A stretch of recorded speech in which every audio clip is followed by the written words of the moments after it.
You live in a world that worships abundance. Every screen glows with images of success, perfect homes, perfect smiles, perfect lives. The promise is constant. If you just work harder, buy smarter, and climb faster, you'll finally arrive at peace. But peace never arrives. It waits just beyond the next upgrade. Greed doesn't begin as evil. It starts as hunger, small, harmless, even noble. The desire to build, to improve, to secure your place in an unpredictable world. But over time, hunger becomes habit, and habit becomes worship. You stop pursuing purpose and start collecting proof that you're winning. The ancient voice warned us that desire without wisdom multiplies emptiness, yet we confuse fullness with possession.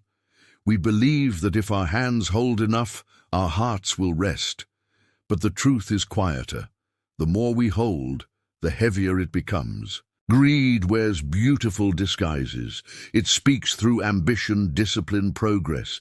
It doesn't shout, it whispers. It says, "You deserve this." It says, "One more won't hurt."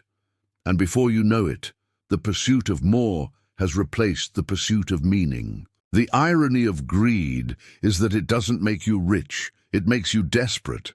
You don't own your possessions, they own your peace. Every new success raises the bar a little higher.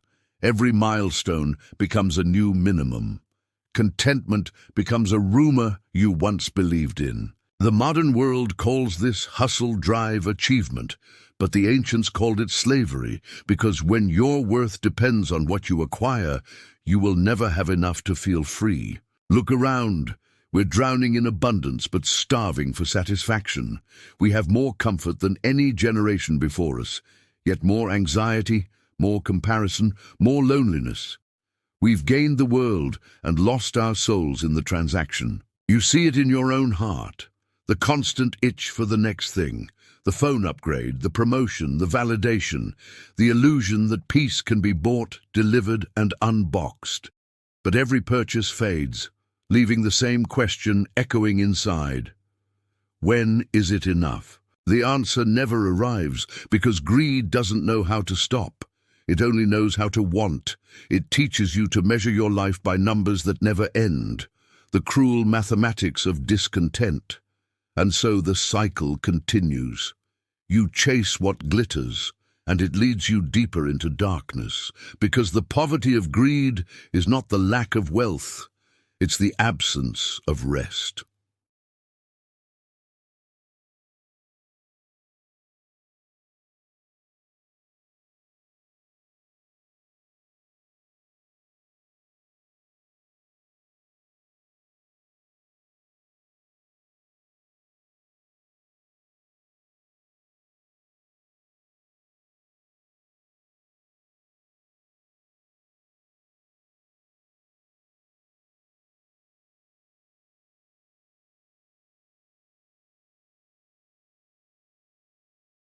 You were not born greedy.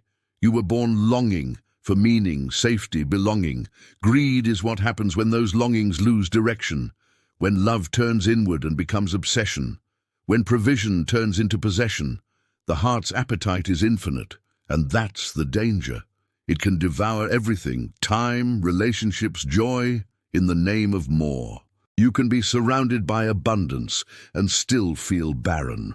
Because greed is not about what you have, it's about what has you. The world teaches us to chase, not to cherish. We scroll through other people's success stories and translate them into our failures. We forget that envy is just greed wearing someone else's clothes. Even the generous can fall into this trap. You can give and still be greedy, giving to be admired, not to bless. Greed doesn't care what you do with your money, it cares who you become because of it. There's a reason the ancient wisdom warned against loving wealth. It wasn't about the gold, it was about gravity. Money is a tool, but it pulls on the soul. Without balance, it bends every good intention towards self. The tragedy is not that greed exists, it's that we celebrate it. We call it the grind, the dream, the American way. We wear exhaustion like honor and accumulation like proof of worth. We forget that success without peace is just a different kind of failure. The poor man who sleeps with gratitude is wealthier than the rich man who fears losing everything, because the true poverty of greed is fear. The fear that what you have will never be enough, and what you lack defines who you are. You can build empires and still feel small. You can fill closets, accounts, and calendars, and still wake up empty. Because greed doesn't feed hunger, it multiplies it. Every culture builds its idols. Ours are subtle, logos, numbers, titles. We kneel to them daily, thinking they make us powerful. But idols don't give power. They drain it. And one day you realize that what you thought was ambition was actually addiction, the kind that never satisfies, only sedates.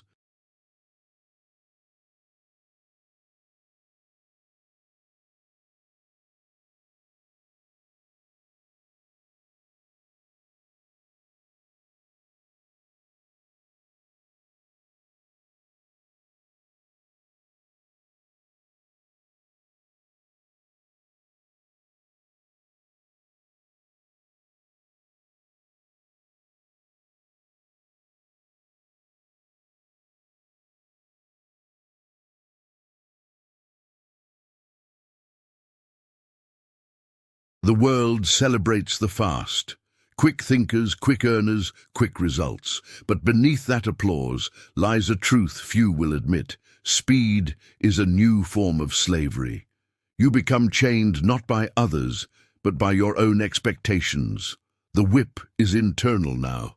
It's the voice that says, "You're falling behind." We once measured life in seasons, now we measure it in seconds. Our ancestors waited years for harvest. We can't wait 2 seconds for a page to load. We've mistaken convenience for progress, and in doing so, we've lost reverence for the slow miracles that make life sacred.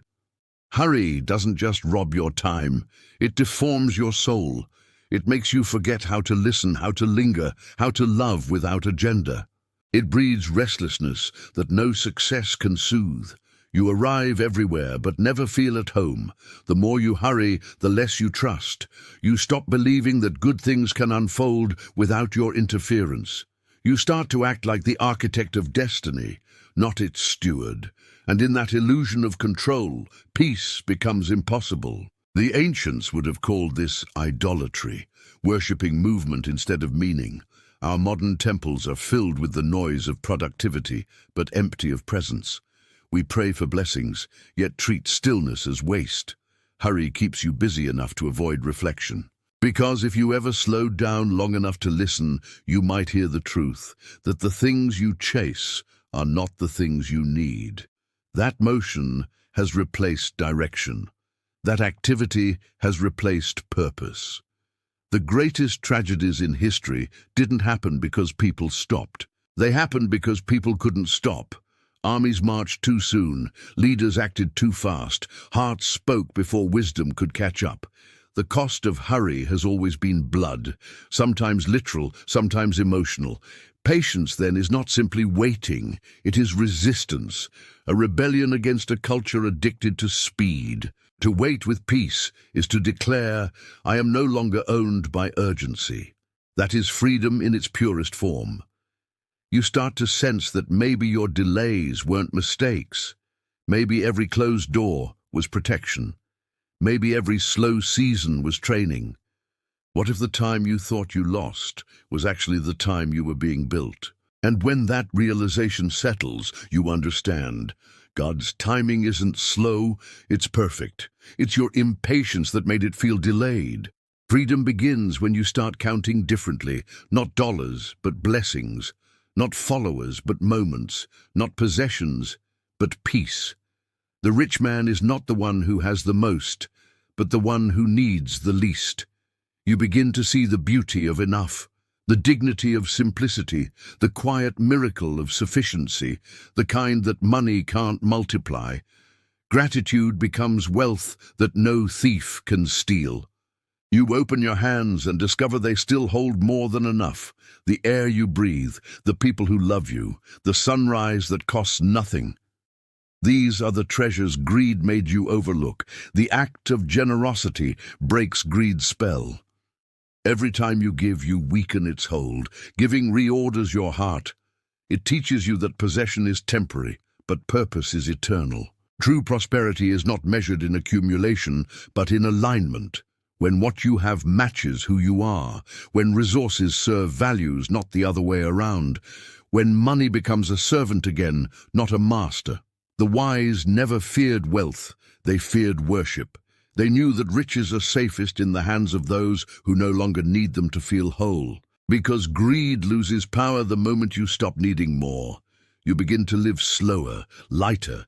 You say no to what once enslaved you. You rediscover contentment as rebellion, the radical act of being satisfied in a world built on wanting. You stop asking, "How much can I get?" and start asking, "How much can I give?" And that simple shift changes everything. Because the joy of giving fills the spaces greed once hollowed out. And so you look around your life, at the clutter, the noise, the striving, and you start to see beauty in the blank spaces. Wealth in restraint, peace in less, love in what remains. The poverty of greed ends where gratitude begins. And in that quiet realization, you find a richness no market can offer, the wealth of a heart that finally knows when it has enough.